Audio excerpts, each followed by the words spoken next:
Next is from Sumganda Chanko, and the subject is WWE name and image license deals and training. This is Som from South Africa. It's where the Omicron variant was invented or came from. Good day, gentlemen. Hope you're all good. Don't know if you've spoken about it already, but what are your thoughts on the 15 WWE name and image license deal signings?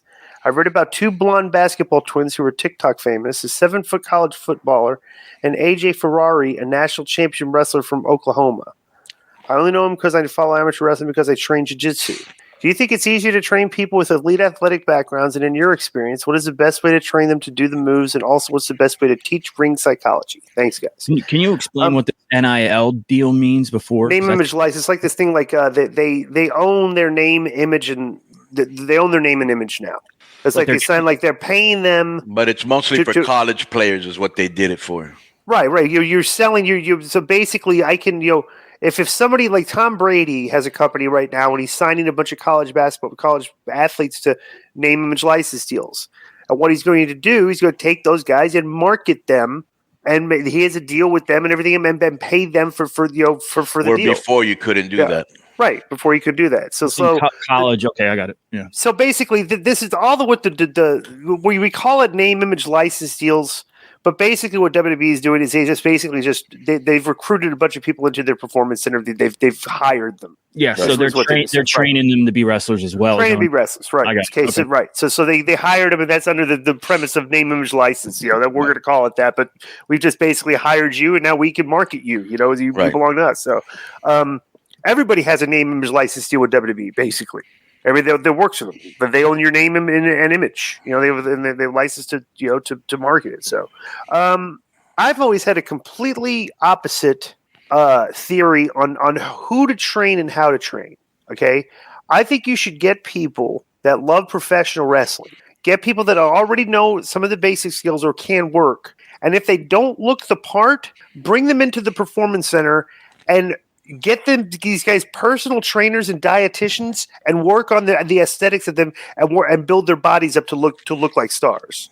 That's what I've always thought would be the proper course. I mean, you can find anybody and try like you can have a million, and it happens all the time. There's a million people in this business that look like stars. They can't work. They suck. And they'll never get it because they never really liked wrestling to begin with. It's just, Konnan knows this. He's it's so much easier training somebody that has a love for this business.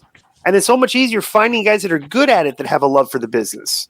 There's not a lot of people that start in this business. Like Lex Luger is one of the only outliers that I've seen that guys that were very successful that didn't really like this business to begin with. Goldberg. Yeah, but there's like hundreds and hundreds of wrestlers. You can count these people on 5 fingers. Most of the guys in this business loved it. So I've always thought that's the you can take a guy like, let me give an example. Who would be an example? Like maybe a smaller guy that doesn't work out. Like a Darby Allin. I would take a Darby Allin. I would like, okay, Darby Allin, you need to put on 20 pounds. Let's work out. Let's diet and everything. That's what I would do with but like they have a different philosophy. They think they can train people and find stars, and because I've always thought that this is Vince's philosophy. He's like he's performed in the ring. His son has performed in the ring, and these are not people that are full-time wrestlers. And like his kid can go out there and wrestle and have a 4-star match according to Meltzer with Kurt Angle. It's like, well, why do we need great workers? It's like if I can do this and my kids can do this, I imagine if that's his philosophy. He just doesn't really think work is as important as it kind of is. Work has become too important. I will agree on that, but but you have to be decent, because these fans will see right through it. Well, what's your take, Konnan? What's the question?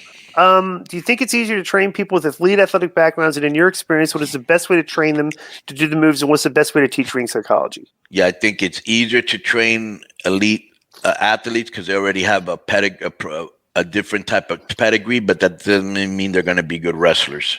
Right. And I would agree with you. It's easier to find people that already love wrestling and then take it from there than somebody that doesn't. Right.